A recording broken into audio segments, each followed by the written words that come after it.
Hello guys! Kanina napadaan ako sa bakery, no? Napabili ako nitong chocolate crinkles. So, since na napabili ako dito kanina, meron tayong mga baking tips dito na tried and tested ko na. Itong chocolate crinkles, guys, medyo matagal na akong nag-bake nito. Kaya, isi-share ko sa inyo yung aking mga baking tips, yung aking mga secrets para mas lalo pang sumarap yung inyong mga chocolate crinkles. Sa crinkles, ang pinaka-star ingredient nito yung cocoa powder. So, pag sinabing star ingredient or main ingredient, yun yung nagdadala ng sarap ng inyong mga binibake. So, since na yung cocoa powder yung inyong star ingredient, dapat ang gagamitin ninyong cocoa is yung good quality cocoa. Ano ba yung tinatawag na good quality cocoa, no? Maraming nabibili ngayon ng cocoa. Ang hahanapin nyo, yung may nakalagay na Dutch process cocoa. Sa mga baking supply stores, sa mga supermarket, meron kayong makikita niyan. And guys, huwag kayong gumamit yung nabibili sa tabi-tabi, yung cocoa na lasang buhangin. Meron yun eh. Oo. Ito lang tips ko sa inyo, no? Pag nag-bake kayo, kahit anong i-bake ninyo, mag-focus kayo sa quality ng ingredients nyo kasi babalik-balikan kayo ng inyong mga customer. Pagka hindi masarap yung inyong i-bake, isang beses na kayo bibilan, hindi na nila kayo mauulitan. O, diba?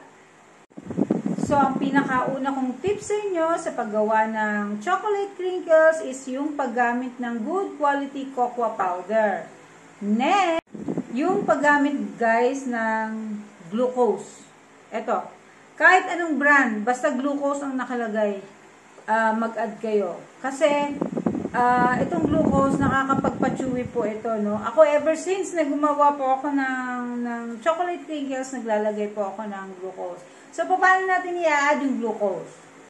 Yung glucose, guys, 1 tablespoon, yun yung i-add ninyo doon sa egg mixture ninyo. So, ganito guys, ha, makinig kayo. Let's say, ang gamit ninyong itlog sa crinkles is 4, titimbangin nyo muna yon. So, palagay natin yung 4 na itlog, nagwe-weight yun ng 200 grams. Ang pagtimbang ng itlog guys, ano na siya, wala na siyang shell. Kumbaga, inano nyo na, pre-knock nyo na, nilagay nyo na siya sa bowl.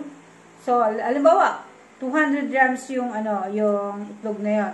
So, titimbangin nyo rin yung inyong 1 tablespoon na glucose. Pero, estimate ko, no, kung di ako nagkakamali, it's 18 grams or 20 grams yung isang tablespoon ng glucose. Depende kasi minsan yun sa pag-level natin. Medyo malagkit kasi ito, kaya medyo mahirap din siyang i-level, no? So, halimbawa, 20 grams yung glucose. Doon sa weight ng itlog ninyo na kanina, for example, 200, bawasan ninyo ng 20 grams. Kasi, i-replace natin siya ng glucose. Bakit kailangan natin bawasan yung itlog, no? Na i-replace natin ng glucose para hindi masyadong matubig yung inyong magiging dough, no? Kasi parang mag-iitsurang dough yung inyong chocolate crinkles mamaya. Dapat ganun po ang ang consistency niya. Hindi yung parang hot cake, hindi po yung ganun. Dapat ang consistency ng inyong crinkles parang dough-like po. Pero hindi po siya matigas, ha. Malambot po siya na fudgy, tapos medyo moist. Yung pangatlo guys, na tips natin is yung pagmimix ng asukal. So ako, ang ginagawa ko, minimix ko muna yung asukal and then yung oil. So, di ba minsan kasi yung brown sugar na natin is parang ang lalaki, di ba? Ang lalaki ng granules. So, imimix ko po muna yan sila ng mantika para lang mag-breakdown yung granules niya, maging maliit lang siya. Tapos makikita nyo po yan, yung consistency niya, parang lumalapot. Pag lumapot yan, yung asukal na nag-breakdown, yun yung magpapakras ng inyong crinkles. Yun yung isa yun sa magpapachewy ng inyong crinkles. Next, pang-apat natin, no, pag nag-add kayo ng itlog. Ako ang ginagawa ko sa chocolate crinkles, pag nag-add po ako ng itlog, 1 minute after each addition. Yung pagbibit ko, pag mimix ko ng itlog, 1 minute after each addition. Yun po ang ginagawa ko sa crinkles ko. Then, panlima po, after ko siyang mamix, so, syempre, tapos na mimix, no? Hindi ko muna yan ibibake. So, palalamigin ko muna yan siya sa ref. Siguro mga 2 to 3 hours. Mas maganda po kasi pag nakaset na po yan. Hindi ko kayo mahihirapan mamaya. Pagka ginawa po ninyong, ipoporma ninyo, gagawin yung bola, i-round shape ninyo yung inyong crinkles, hindi ko kayo mahihirapan kasi nag-set na po siya eh. Nag-firm na siya ng konti, nag-firm na po siya. Then, pag malamig na po yung inyong dough, pwede nyo na po siyang bilugin. Pwede po kayong gumamit ng ice cream scoop. Yung maliit po, yung ice cream scooper, ice cream scoop, basta yung pang scoop ng ice cream.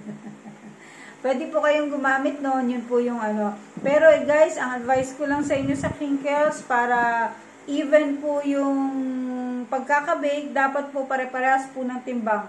Pagtyagaan nyo pong timbangin, ako po pinagtsatsagaan ko talaga siyang timbangin. Then, pag natimbang nyo na yung inyong crinkles, iro-roll nyo na po yan agad sa powdered sugar.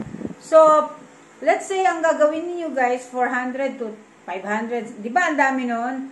After nyo siyang ma-roll, hindi pwedeng iiwan nyo po yan sa lamesa. Hindi pwedeng, kasi syempre, sabay-sabay nyo yung i-bake, di ba? Pag nagsalang kayo, sunod-sunod yan.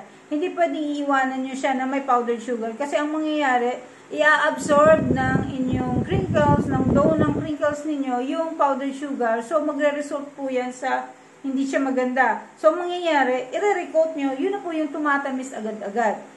No? Yun na po yung tumatamis. So, ang gawin nyo guys, after nyo siyang ma-roll, ilagay nyo po agad sa ref. Ibalik nyo sa ref. Ganun ang ginagawa ko. Kahit pagpatong-patongin nyo yan, okay po yan. Okay siya. Then, pagka halimbawa, nalagay na siya sa ref, tapos nyo nang ma-prepare, dun na kayo ngayon magsasalang. So, ako guys, sa pagkakatanda ko, sa lagi-lagi kong ginagawa, ang weight ng aking crinkles kada isa is 14 grams. So, sa 14 grams na yon, standard po talaga, ang time ko is 9 minutes. Hindi po ako nagte 10 minutes, 9 minutes. Hindi po 8 minutes, 9 minutes. Oh, so, yun po guys, yun yung technique na ginagawa ko. Then, after siya ma-bake, after 10 minutes, i-rest ko po muna siya sa baking pan, no? Hindi ko muna siya kukunin agad-agad. I-rest ko siya for 2 minutes lang. 2 minutes lang, huwag nang susobra. Kasi para hindi naman siya masyadong matigas. Then, kukunin ko na siya. Tapos yun, salang na kayo ng salang, no? So, dapat guys, makuha ninyo yung perfect crack ng crinkles.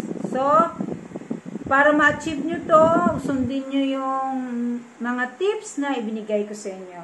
Yun lang guys. God bless everyone. Love, love, love.